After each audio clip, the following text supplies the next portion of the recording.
அதற்குள்ளாக 2 பண்டிகைகளும் அடக்கம். எந்த 2 பண்டிகைகள்? பஸ்காவும் முதற்கனிகளும்.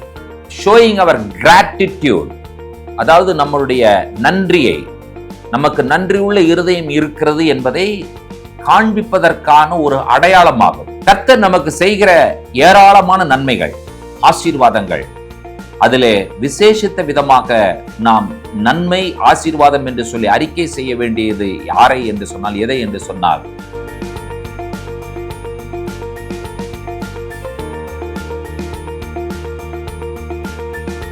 கர்த்தருடைய பரிசுத்த நாமத்திற்கு மகிமை உண்டாவதாக. ஆண்டவராய் இயேசு கிறிஸ்துவின் நாமத்தில் அன்பின் வாழ்த்துக்கள். பண்டிகைகளில் கிறிஸ்து. கர்த்தர் இஸ்ரவேல் மக்களை பண்டிகைகள் கொண்டாட வேண்டும் என்று சொல்லி அறிவுறுத்தியதை லேவியராகும் 23ஆம் அதிகாரத்தில் நாம் வாசிக்கிறோம். இதுவரை பஸ்கா, புளிப்பில்லா அப்பம், இந்த 2 பண்டிகைகளை குறித்து பார்த்தோம். இதிலே கிறிஸ்துவை காண பரிசுத்தாவியானவர் நமக்கு உதவி செய்தார். இனியும் தொடர்ந்து வருகிற எல்லா பண்டிகைகளிலும் கிறிஸ்துவை பற்றி அறிந்து கொள்ளவும், கிறிஸ்துவை அறிக்கை செய்யவும், அதன் மூலமாக ஆவிக்குரிய மனிதனை பலனடையவும் கர்த்தர் நமக்கு கிருபை செய்வாராக. இன்றைக்கு நாம் காண இருக்கும் பண்டிகை முதற்கனிகளின் பண்டிகை. இந்த பண்டிகையை பற்றிய காரியங்களை லேவியராகமம் 23ஆம் அதிகாரம் 10, 11 வசனங்களில் வாசிக்க கேட்போம். நீ இஸ்ரவேல் புத்திரரோடே சொல்ல வேண்டியது என்னவென்றால், நான் உங்களுக்கு கொடுக்கும் தேசத்தில் நீங்கள் போய் சேர்ந்து அதன் வெள்ளாண்மையை அறுக்கும் போது உங்கள் அறுப்பின் முதற் பலனாகிய ஒரு கதிர்க்கட்டை ஆசாரியனிடத்தில் கொண்டு வர கடவீர்கள். உங்களுக்காக அது அங்கீகரிக்கப்படும்படி ஆசாரியன் அந்த கதிர்க்கட்டை ஓய்வு நாளுக்கு மறுநாளில் கர்த்தருடைய சந்நிதியில் அசைவாட்ட வேண்டும். இந்த பண்டிகை கேலண்டர்ல எப்ப கொண்டாடணும் அப்படிங்கிற விஷயத்தை முதலாவது நாம் தெரிந்து கொள்ளலாம். நீசான் மாதம் என்பது 1ஆம் மாதம். கர்த்தர் சொல்லி இருக்கிறார், இது உங்களுக்கு பிரதான மாதம். அந்த மாதத்தினுடைய 14ஆம் தேதி மாலை கொண்டாட வேண்டிய பண்டிகை பஸ்கா பண்டிகை. அந்த பஸ்கா பண்டிகை துவங்கும் பொழுதே புளிப்பில்லா அப்பத்தோடு துவங்குகிறது. அந்த புளிப்பில்லா அப்ப பண்டிகை என்று சொல்லுகிற இந்த பண்டிகை, அதற்குள்ளாக 2 பண்டிகைகளும் அடக்கம். எந்த 2 பண்டிகைகள்? பஸ்காவும் முதற்கனிகளும். 14ஆம் தேதி தொடங்கி ஒரு வாரம் முழுவதும் இவர்கள் புளிப்பில்லா அப்பங்களை சாப்பிட வேண்டும் என்று பார்த்தோம். அந்த ஒரு வாரத்திலே வருகிறதான ஞாயிற்றுக்கிழமை, அதாவது இந்த வாரத்தினுடைய 1ஆம் நாள், இவர்கள் கொண்டாட வேண்டிய பண்டிகை முதற்கனிகளின் பண்டிகை என்பதை நாம் அறிந்திருக்கிறோம். இந்த பண்டிகையில் இவர்கள் என்ன செய்ய வேண்டும் என்பதை நீங்கள் வசனத்திலே வாசிக்க கேட்டீர்கள். வார்கோதுமை, வார்கோதுமை என்று சொன்னால் பார்லி. ஆக்சுவலி இது வந்து பார்த்தீங்கன்னு சொன்னா beginning of the barley harvest, வார்கோதுமை அறுப்பினுடைய துவக்கம். முதலாக அறுத்த கதிர்கட்டை இவர்கள் என்ன செய்ய வேண்டும் என்று சொன்னால் ஆசாரியின் இடத்துல கொண்டு வர வேண்டும். அந்த ஆசாரியன் அந்த கதிர்கட்டை அசைவாட்டுவார் என்பதை நீங்கள் வசனத்தில் வாசிக்க கேட்டீர்கள். இது முதற்கனிகளின் பண்டிகையினுடைய காரியம் என்பதை நாம் அறிந்திருக்கிறோம். இந்த விஷயத்தை நீங்கள் கவனிக்கும் பொழுது கர்த்தர் நல்ல ஒரு ஏற்பாட்டை இவர்களுக்கு ஏற்படுத்தி கொடுத்திருந்தார். தேவனுடைய காரியங்களை இவர்கள் அறிக்கை செய்ய வேண்டும். தேவனுக்கு இஸ்ரவேல் மக்கள் நன்றி உள்ளவர்களாக இருக்க வேண்டும்.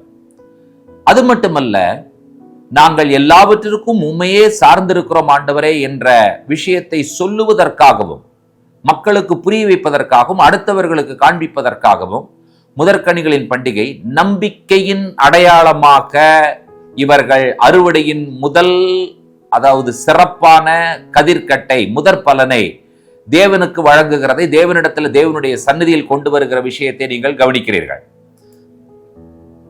அப்ப நமக்கு என்ன வேணும்னு கேட்டீங்கன்னா, நன்றி உள்ள இருதயம் வேண்டும். முதற் பலன் பண்டிகை என்று சொல்லும் பொழுதே ஷோயிங் அவர் கிராட்டிடியூட், அதாவது நம்மளுடைய நன்றியை, நமக்கு நன்றி உள்ள இருதயம் இருக்கிறது என்பதை காண்பிப்பதற்கான ஒரு அடையாளமாகும். கர்த்தர் செய்த ஆசீர்வாதங்களுக்காக கர்த்தருக்கு நன்றி சொல்லுகிற ஒரு அற்புதமான நேரம், அதை பண்டிகையாக ஆண்டவர் அனுசரிக்கும்படி கட்டளையிட்டார் என்பதை நாம் அறிந்திருக்கிறோம். எப்பொழுதுமே ஆண்டவருக்கு நாம் எதை கொடுக்க வேண்டும் என்று சொன்னால், முதலாவதையும் அதே சமயத்துல சிறந்ததையும் ஆண்டவருக்கு என்று கொடுக்க வேண்டும். அதாவது விளைச்சல், நல்ல விளைச்சல் வருகிறது, உற்பத்தி கிடைக்கிறது. அதுல எது first, at the same time எது பெஸ்ட், இதை ஆண்டவரிடத்துல நான் கொடுக்க வேண்டும் என்கிறதான ஒரு கொள்கையை இது வலியுறுத்துவதற்காக இந்த பண்டிகை கொண்டாடப்படுகிறது. இது நாம் முற்றிலுமாக அவரை சார்ந்திருக்கிறோம் என்பதை சொல்லுவதற்காகவும் கொண்டாடப்படுகிற பண்டிகை. இஸ்ரவேல் மக்கள் வாக்கு பண்ணப்பட்ட கானான் தேசம், பாலும் தேனும் ஓடுகிற கானான் தேசம், அந்த தேசத்திற்குள்ளாக அவர்கள் அடியெடுத்து வைத்ததற்கு பிறகு கர்த்தர் சொன்னார், இந்த தேசம் பாலும் தேனும் ஓடுகிற தேசம், அது மட்டுமல்ல ஆறுகளும் மலைகளும் பள்ளத்தாக்குகளும் நிறைந்த தேசம்.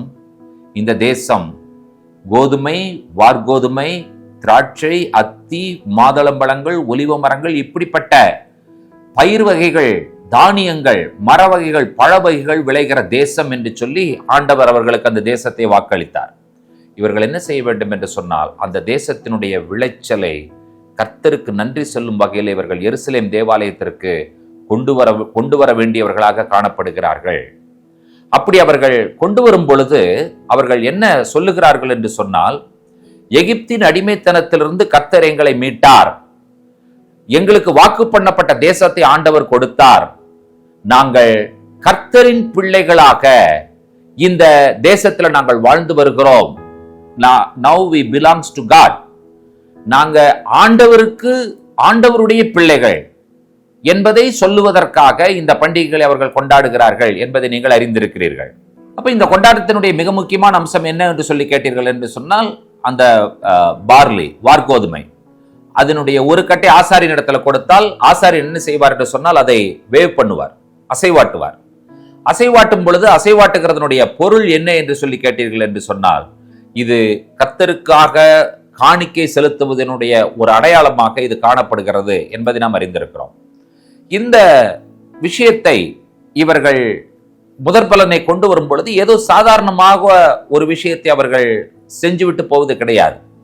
இவர்கள் உபாகம புஸ்தகத்திலே மோசையினால் கொடுக்கப்பட்ட அந்த கட்டளை, நீ முதற்கனியை ஆண்டவருடைய சந்நிதியில் கொண்டு வரும் பொழுது நீ வசனித்து சொல்ல வேண்டும் என்று சொல்லி உபாகமம் 26ஆம் அதிகாரம் 6, 7, 8, 9, 10 வசனங்களிலே சொல்லுகிறார். என்ன சொல்லுகிறார்? நாங்கள் பரதேசிகளாய் இருந்தோம், எகிப்தின் அடிமைத்தனத்தில் இருந்தோம், எங்களுடைய முற்பிதாவாகிய ஆபிரகாம் அலைந்து திரிகிறவனாய் இருந்தார், கர்த்தர் அவருக்கு வாக்குத்தத்தம் கொடுத்தார். அந்த வாக்குத்தத்தத்தின்படி நாங்கள் இப்பொழுது பாலும் தேனும் ஓடுகிற இந்த தேசத்திற்கு வந்திருக்கிறோம். இந்த தேசத்தினுடைய விளைச்சலிலே முதற்கனிகளை நாங்கள் ஆண்டவருடைய சமூகத்தில் கொண்டு வந்திருக்கிறோம் என்கிறதான அறிக்கையை அவர்கள் செய்ய வேண்டும். பிரியமான தேவனுடைய பிள்ளைகளே, நாம் ஆண்டவருக்கு நன்றி உள்ளவர்களாக இருக்க வேண்டும். எதற்காக ஆண்டவருக்கு நன்றி உள்ளவர்களாக இருக்க வேண்டும் என்று சொன்னால், கர்த்தர் நமக்கு செய்த எல்லா நன்மைகளுக்காகவும் ஆண்டவருக்கு நன்றி உள்ளவர்களாக இருக்க வேண்டும். இந்த விஷயத்துல நாம் ஒரு விஷயத்தை நாம் உன்னிப்பாய் கவனிக்க வேண்டும். லூக்கா எழுதின சுவிசேஷம் 2ஆம் அதிகாரம் 7வது வசனத்தை நீங்கள் வாசித்தீர்கள் என்று சொன்னால், ஒரு அற்புதமான வெளிச்சம் இங்கே நமக்கு கிடைக்கிறது. அவள் தன் முதற்பேரான குமாரனை பெற்று சத்திரத்திலே அவர்களுக்கு இடமில்லாதிருந்தபடியினால் பிள்ளையை துணிகளில் சுற்றி முன்னணையில் கிடத்தினாள். இந்த வசனம் நமக்கு ஒரு விஷயத்தை மிக தெளிவாக கற்றுக் கொடுக்கிறது. மரியாள் தன்னுடைய முதற்பேரான குமாரனை பெற்றாள், சத்திரத்திலே இடமில்லாதிருந்தபடியினால் பிள்ளையை துணிகளில் சுற்றி முன்னணியில் கிடத்தினாள். இதிலே நாம் கவனிக்க வேண்டிய விஷயம் என்னவென்று சொன்னால், இயேசு கிறிஸ்து ஃபர்ஸ்ட் பார்ன், முதலாவதாக பிறந்தவர், முதற்கனி. கர்த்தர் நமக்கு செய்கிற ஏராளமான நன்மைகள், ஆசீர்வாதங்கள், அதிலே விசேஷித்த விதமாக நாம் நன்மை ஆசீர்வாதம் என்று சொல்லி அறிக்கை செய்ய வேண்டியது யாரை என்று சொன்னால், எதை என்று சொன்னால், பிதாவாகிய தேவன் தம்முடைய ஒரே பேரான குமாரனை முதற் பேரான குமாரனாக இந்த உலகத்திலே நமக்காக அவர் அனுப்பி தந்தார். அதற்காக நீங்களும் நானும் அவருக்கு நன்றி உள்ளவர்களாக காணப்பட வேண்டும். பிரியமான தேவனுடைய பிள்ளைகளே, நமக்கு ஒரு நன்றி உள்ள ஒரு இருதயம் இருக்கிறதா? எதற்காக? ஆண்டவராய் இயேசு கிறிஸ்துவை நமக்காக பிதாவாகி தேவன் கொடுத்ததற்காக. ஆண்டவர் கொடுத்த விஷயத்தை நீங்கள் கவனித்தீர்கள் என்று சொன்னால், ஃபர்ஸ்ட் கொடுத்தார், at the same time he gave the best. சிறந்ததையும் கொடுத்தார், முதலாவதையும் கொடுத்தார். அப்படி என்று சொல்லும் பொழுது, அவர் நமக்கு கையளிக்கப்பட்டபடியினால், அவர் நமக்கு முதலாவதாக முதற் பலனாக சிறந்தவராக நமக்கு கையளிக்கப்பட்டபடியினால் தான் இந்த உலகத்திலே நாம் மீட்கப்பட்டிருக்கிறோம் என்கிறதான ஒரு சந்தோஷமான செய்தி இந்த காலவேளையில் நாம் சொல்லிக்கொள்ள விரும்புகிறோம். ஆம், கர்த்தரால் மீட்கப்பட்டவர்கள் நாம். பிரியமான தேவனுடைய பிள்ளைகளே, ஆண்டவராய் இயேசு கிறிஸ்து இந்த உலகத்திலே பிறந்தபடியினால் நாம் ஆசீர்வதிக்கப்பட்டிருக்கிறோம். நம்முடைய ஆசீர்வாதம் என்று சொல்லும் பொழுது, நமக்கு சிறந்தது என்று சொல்லும் பொழுது, அது ஆண்டவராய் இயேசு கிறிஸ்துவே நம்முடைய வாழ்க்கையிலே எல்லாவற்றிலும் சிறந்தவராக இருக்கிறார். ஆண்டவராய் இயேசு கிறிஸ்துவே நம்முடைய வாழ்க்கையின் ஆசீர்வாதமாகவும் இருக்கிறார். ஆசீர்வதிக்கிற ஆண்டவராய் இயேசு கிறிஸ்து சிறந்ததை நமக்காக பிதாவாகிய தேவனால் நமக்காக கொடுக்கப்பட்ட ஒரு ஆசீர்வாதம் ஆண்டவராய் இயேசு கிறிஸ்து. இந்த ஆண்டவராய் இயேசு கிறிஸ்து முதற் பலன் என்கிறதான சந்தோஷமான செய்தி இந்த காலை வேளையில் நாங்கள் சொல்லிக்கொள்ள விரும்புகிறோம். பிரியமான தேவனுடைய பிள்ளைகளை, இதற்காக நீங்களும் நானும் செய்ய வேண்டிய விஷயம் என்னவென்று சொன்னால், ஆண்டவரே ஃபர்ஸ்டையும் பெஸ்டையும் எங்களுக்கு கொடுத்தீர், உம்முடைய குமாரனே எங்களுக்காக கொடுத்தீர், முதற்கனியாக கொடுத்தீர், அதற்காக உமக்கு நன்றி என்று சொல்லி ஆண்டவருக்கு நீங்களும் நானும் நன்றி சொல்ல கடமைப்பட்டிருக்கிறோம். வாருங்கள், நானும் நீங்களும் பெற்றுக்கொண்ட விலை மதிக்க முடியாத பொக்கிஷமாகிய முதற்கனியாகிய ஆண்டவராய் இயேசு கிறிஸ்துவுக்காக நாம் நன்றி சொல்வோம். கிறிஸ்து நம்மை ஆசீர்வதிக்கிறார். ஜெபிப்போம். உன்னதங்களில் வாசமாயிருக்கிற எங்கள் அன்பின் பரலோக பிதாவே, இந்த ஆசீர்வதிக்கப்பட்ட அற்புதமான காலை பொழுதற்காய் நாங்கள் நன்றி சொல்லுகிறோம். இந்த கால வேளையிலே ஆண்டவரே, முதற்கனிகளின் பண்டிகை என்று சொல்லும் பொழுது கிறிஸ்துவே எங்களுடைய பண்டிகையாக இருக்கிறீர் என்பதை நாங்கள் அறிக்கை செய்கிறோம். ஆண்டவரே, தகப்பனே, பிதாவாகிய தேவனே, நீர் எங்களுக்கு கொடுத்த சிறந்த வெகுமதிக்காக, ஆண்டவரே தகப்பனே, முதற்கனிக்காக நாங்கள் நன்றி சொல்லுகிறோம். தேவன் அருளிய சொல்லி முடியாத ஈவுக்காய் ஆண்டவரே நாங்கள் உமக்கு ஸ்தோத்திரங்களை சொல்லுகிறோம். கிறிஸ்துவை அறிக்கை செய்கிறோம். கிறிஸ்து எங்களுக்கு கிடைத்திருக்கிறார், ஆசீர்வாதமாக கிடைத்திருக்கிறார். அதற்காக நாங்கள் நன்றி சொல்லுகிறோம். கிறிஸ்துவே எங்களுடைய முதற்கனி, கிறிஸ்துவே எங்களுடைய ஆசீர்வாதம். இந்த ஜெபத்தில் எங்களோடு இணைந்து ஜெபிக்கிற எல்லா தேவ பிள்ளைகளையும் ஆண்டவரே, கிறிஸ்துவாகிய நீர் அவர்களை ஆசீர்வதித்து ஆண்டவரை பலப்படுத்தி வழிநடத்த வேண்டும் என்று சொல்லி ஒப்புக் கொடுத்து ஜெபிக்கிறோம். அவர்களுடைய எல்லா தேவைகளையும் சந்திக்கிற தேவனாய் நீர் இருக்கிறீர். இந்த நாளை ஒரு ஆசீர்வாதமான நாளாக உம்முடைய பிள்ளைகள் துவங்க, உம்முடைய பிள்ளைகளுக்காக நாங்கள் பாரத்தோடு ஜெபிக்கிறோம். ஆண்டவரே, உம்முடைய கிருபைக்கு ஒப்புக் கொடுக்கிறோம். துதி கன மகிமை ஒருவருக்கே ஏறெடுக்கிறோம். இயேசு கிறிஸ்துவின் வல்லமுள்ள நாமத்தில் வேண்டுகிறோம், ஜெபம் கேளும் பரிசுத்தமுள்ள பிதாவே, ஆமேன். நம்முடைய கர்த்தராகிய இயேசு கிறிஸ்துவின் கிருபையும் பிதாவாகிய தேவனுடைய அன்பும் பரிசுத்த தேவாவியானவருடைய அந்யோன்ய ஐக்கியமும் சிநேகமும் நம்ம அனைவரோடும் கூட கர்த்தருடைய வருகை பரியந்தம் நீடித்து நிலைத்திருப்பதாக. ஆமேன், ஆமேன். தேவ கிருபையும் சமாதானமும் பெருகுவதாக. ஷலோம். பிக்குரீம் அல்லது ஹா பிக்குரீம் என்று சொன்னால் ஃபர்ஸ்ட் பிலாங் டு காட் அல்லது ஹெட் பிலாங் டு காட், தலை தேவனுக்குரியது என்று சொல்லி நாம் புரிந்து கொள்ளுகிறோம். நீங்களும் நானும் ஆண்டவராய் இயேசு கிறிஸ்துவினுடைய 5 காயங்களால் மீட்கப்பட்டவர்கள்.